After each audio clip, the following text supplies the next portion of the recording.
Welcome back to another episode of Rock Boys Football Week 2.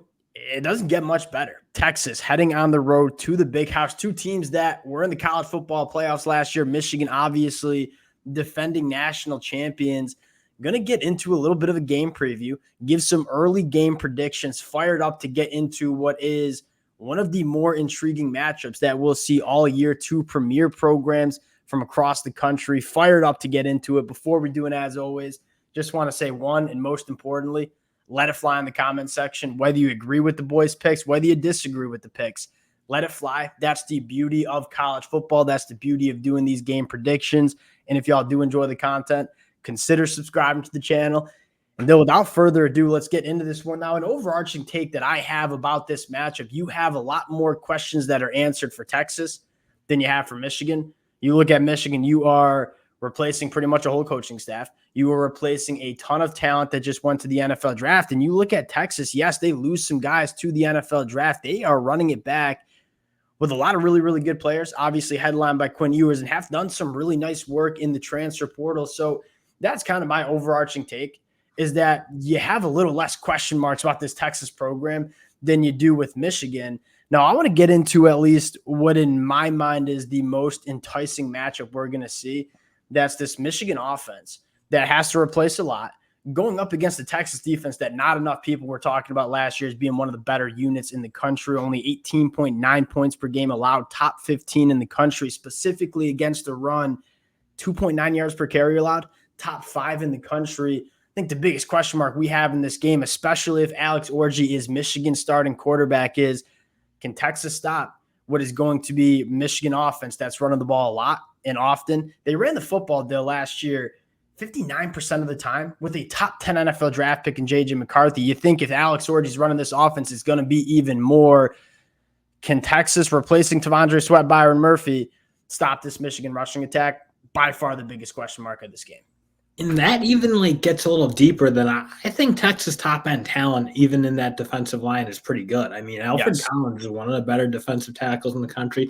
They bring in a handful of solid transfers. I mean, they didn't get like the Derek Harmons of the world or those elite guys of the portal, but guys who I think can go do their job, if you will.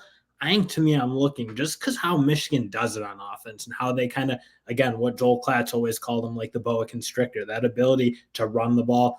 I mean, even if you're getting stopped, you just keep doing it and break teams down. And I kind of look, that's my biggest concern about Texas defensive line. It's not necessarily the top end guys. Their top end guys can play with anyone, but I'm kind of looking there 2-3 deep. Like, can they hold up for a whole game against a team in Michigan that's shown to be very comfortable running the ball pretty much all game? Yeah, you saw plenty of times where Michigan just kind of kept chopping wood in terms of running the football and eventually kind of broke some teams down that didn't have that depth on the inside of the defensive line. I think Texas, I will give them credit. I think they did do a very good job of addressing that depth, bringing in guys like Jermaine Lele, guys that we think are quality guys on the inside. I don't know if you have a Byron Murphy or a T'Vondre Sweat outside of Alfred Collins, but they do have some quality depth on the inside. I think the second question that you have in this matchup is Michigan trying to be two-dimensional. Like, you look at this Texas team, I think a lot of Michigan fans understand you're not going to win this football game if you can't be somewhat two-dimensional on the offensive side of football. Can you attack down the field? Can you hit some of those explosive plays? Because you look back at last year, what kind of was Texas's bugaboo, if you will, on the defensive side of football was giving up explosive plays in the passing attack. Can Michigan find those explosive plays, or at the very least make Texas respect what they can do attacking the deeper third? Because if Texas can just roll in safeties to the box, it's going to be very hard for Michigan to consistently run the football and move the football in this Texas defense. And that's where I think you're going to need some strides from the Michigan wide receivers. And obviously, Colson Loveland for Michigan will be the guy you're kind of looking for. He'll be the top target for sure, and he'll get his. But again, guys around him, I think, are you're going to go need to win enough battles against guys like Muhammad or against guys like Javion Kohler or Gavin Holmes, who at times are shown to be very, very good man cover guys, very athletic, longer guys. That to me is again, you saw too much Michigan where they really struggled to win on the outside. And I kind of look, I don't care what you think about Texas defensive line, whether they did a good enough job rolling it over and in making it what it was last year. I just don't think you can be one-dimensional against really, really good teams like Texas is, because at the end of the day, their baseline of talent is at a certain level. It's like there's no real holes on Tom saying like, oh, you can just do this all game against that team. Yeah, and there's going to be opportunities. I would think Texas is putting some safeties in the box and just saying, hey, Michigan wide receivers, can you win one-on-one against some really talented cornerbacks that Texas has? That's going to be, one of the bigger question marks. And obviously Alex Orji, can he be an accurate quarterback pushing the ball down the field? One of the things that I think all Michigan fans recognize was a really good aspect of J.J. McCarthy was when it was time to push the ball down the field and make high-level throws, he made them. He wasn't asked to make them a ton because Michigan just wanted to run the football often. But when he was asked and the opportunity presented himself, J.J. McCarthy made those throws. Can Alex Orji be that kind of quarterback for Michigan?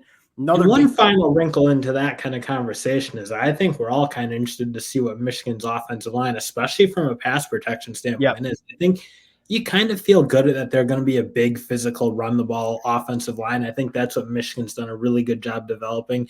And these guys who are replacing the guys who are leaving have all been in the program for a long time. So I think you feel pretty good that you're going to be able to be physical, be able to be tough at the point of attack.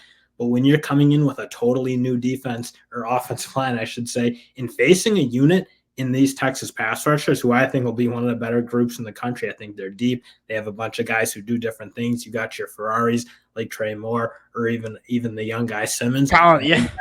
You have your big physical defensive ends like Sorrell and Burke. It's a really loaded unit, and that's kind of what I'm looking for is Michigan's offensive line going to be up to the task in pass protection? Because I think, again, that's where you get to see if they are really under pressure and Alex Orji's making mistakes. That's where you can maybe see this game get away from Michigan. Yeah, you mentioned it, and we've kind of said this all offseason. Texas probably takes a step back on the inside of the defensive line. It's kind of hard to argue they don't.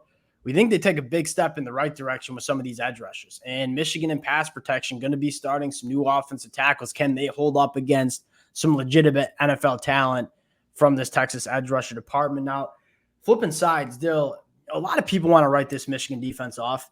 This is still going to be a top 5 unit in the country, at least in my opinion, heading into 2024. But you are going up against what I think is going to be a top 10 offense with this Texas program, obviously headlined by Quinn Ewers. And one of the things that I appreciated most with Texas's offense last year, and I think is still going to be the case in 2024, is how balanced they were. They were a top 20 rushing attack in the country. They were a top 20 passing attack in the country. A lot of different ways that Coach Sark got to work in terms of attacking opposing defenses. If I were to ask you the biggest key to this Texas offense moving the football against a Michigan defense that is going to be very good, where are you going? Well, I think the key battle is going to be, can Sark get Michigan out of position a handful of times and rip some big plays? Because I don't think Michigan's defensive line can take over this game in the way that you see them against a lot of teams. And that's not Michigan's defensive line. I still think is going to be arguably the best in the country. But Texas offensive line doesn't really take a backseat to anyone. So I think that's just a good, tough matchup. Both sides are going to win their battles at times. I think where I get to it is like, Michigan is going to look a little bit different. Wink Martindale coming into this defense, obviously Minter heading on to the Chargers. In Sarkisian, it's just he seems like the best of using misdirection, throwing screens back, like just doing things to get teams out of position and hit big plays off of it. And with the way Wink Martindale likes to play, some of that probably increased aggression that you'll see from Michigan. Can Texas kind of find their holes, exploit, make some of those plays that they were able to make last year, especially in that Washington game? You kind of think of how they were playing against them.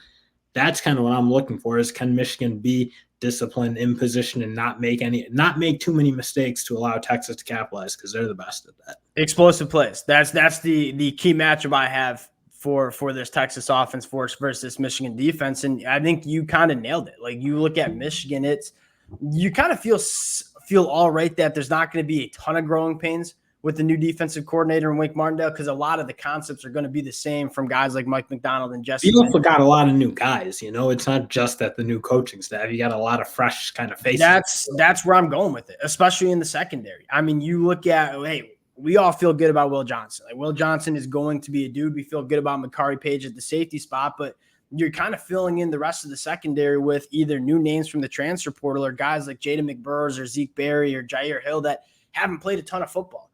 And so I don't think Texas is going to try to pick on Will Johnson. He's just not a guy you can pick on. And I get Texas has some good wide receivers. Will Johnson's not a guy you want to go at. Texas has 4 or 5 really, really talented wide receivers that can hit explosive plays. Can you find some of those other matchups, right? Whether it's on Zeke Berry, who might be playing that nickel role, whether it's a guy like Jaden McBurrows or Jair Hill on the other side, that's probably what Coach Sark is looking to do, is where can we find the matchups that favor Texas, and how can we hit those explosive plays against this Michigan defense that it's going to be hard to consistently run the football. It's going to be hard to march the ball down the field on this Michigan defense. How Texas puts points up on the board is hitting those explosive plays and finding those matchups. And Coach Sark has shown repeatedly that he's one of the best in the business at finding those explosive plays. He really does do a great job at that. I think just the way he gets, I mean, a guy like Xavier Worthy, who certainly was like being the guy you were keying on if you were opposing defenses, but still getting him in space where he's running across the field and you see him catch a ball where guy not within 10 yards. I mean, even when teams are really keying in on trying to stop them, again, he still has the weapons. He has the Ferraris he needs. I mean, Isaiah Bond, I think, is a guy who, I'll say it till I'm blue in the face, I think is aggressively underrated. Again, never had I don't want to say Compton offense at Alabama, but a consistent, like, rhythmic offense. And now he'll have that. I mean, he has those burners. He has that acceleration, really good in space. Like, he's one of those guys, and you could obviously throw in a bunch of them at this point, including some of the younger guys. I think that's kind of where Texas probably needs to live, is try to get what you said, get their best players in positions against maybe some of the newer faces from Michigan as they break them in. 100%. And you get into, so before we get into the game picks, let's talk about most important players for each side. If I were to ask you, Texas, the key player in this matchup, who are you going to? I think it's their interior offensive linemen. I think that's where Michigan, again, I kind of look. I think they've been good there for sure, but there have been some moments where I think you want more out of guys like DJ Campbell or some of their other guys in the middle, and they're going to be faced with, again, what I think is Michigan's kind of hope for repeating is a really, really dominant interior group. That's the one unit I think can, even against really good players, still take over. That's like that battle. If Texas can just kind of hold it and hold steady, maybe they get beat a little bit up front by Michigan. If they can just keep that from being a real problem, I think you kind of look, there's other matchups there Texas can probably get after. Yeah, I look at two things. One, like kind of those wide receivers 2 and 3, right? Whether it's true freshman Ryan Wingo, whether it's Jonte Cook, whether it's Matthew Golden, like some of these wide receivers that you might be able to get on matchups against inexperienced defensive backs, those guys are kind of, in my mind, the keys for Texas. And then Michigan, I'd probably echo you. Like the inside of this defensive line, if Michigan becomes a national championship contender in 2024, it is because Mason Graham and Kenneth Grant are game wreckers for this Michigan defense like they were in 2023. It becomes very easy to run a defense when you have guys on the inside of a defensive line that can just win immediately and wreck games. Those are kind of the keys in my mind. Now you get to the obvious. Yeah, I don't like Alex Orji's essentially the overarching key. Yeah. Frankly, if he's good, I think this game flips to more of like an even on the money line. And if he's bad, this probably goes outside of 7. So it's like, I kind of think the game, and we'll probably have a sense week 1. I mean, obviously Fresno State's not a team that's necessarily going to challenge Michigan, or hopefully not. I think he'll probably have a sense of what he is, but he's ultimately kind of the hinge. It's a little cliche to say the quarterback, but when you're replacing what Michigan's replacing, I mean, he kind of is the guy who this whole thing is. Hard to argue with that. Getting into the pick, Texas coming into the big house against the defending national championships, 3.5-point favorites. I'll put you on the hot seat first. Who you got? I hate to say it, but I think Texas is really, really good. And I just, again, you working in a whole new or a lot of new faces in that secondary, and just how good Sark is at designing plays to target matchups and take advantage of them. And on top of that, when you have some really good or a stable of really good athletes in that wideout spot, I think Texas. I just like, can Michigan keep up with them? Can they score with them? I think, again, if Texas obviously can score the football, that puts a lot of pressure. Michigan's not good at playing with teams that really can push the pace. And they're also not good at playing from behind. And this is a Michigan team that when they start going like that, that's not how their team is kind of designed to win football games. You look back at last year, I can't think of many times they trailed in any games. No, and like Michigan's defense obviously has put them in a position to never really be behind for the last couple of years. Exactly. But again, you do have to turn over a lot of it this year. And again, I'm confident Michigan's defense will be good, but if they're not really good and Alex Orji's not really ready to go punch for punch, if you will, for Texas, that almost is my biggest concern. Like, again, early pick, that's my biggest concern in terms of what can really make this game go haywire in one way or the other. Yeah, and y'all know y'all know the boys are Michigan fans. At least the people who've been rocking with the fellas. I hate to say it too, and I think a lot of Michigan fans probably feel the same way. Where you're looking at a Texas team that just doesn't have many question marks versus a Michigan team that does have a lot of question marks. My pick might change after we see Michigan week 1 against Fresno State. But if I see Orji lighting it up, you're asking me early July, who are you taking? I think it certainly helps that Michigan's at home, but it's just really hard not to take Texas as we stand right now with all the question marks you have with Michigan. Just not many question marks against or about Texas. So the boys are taking Texas right now.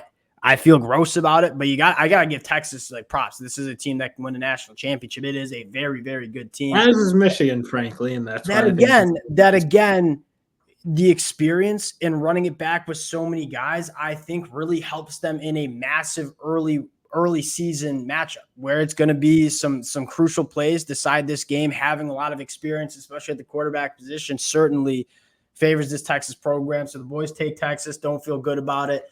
Michigan fans can light us up in the comment section. We certainly deserve it. Appreciate you guys rocking with it. If y'all do enjoy the content, consider subscribing to the channel, and we'll talk to y'all later. Peace.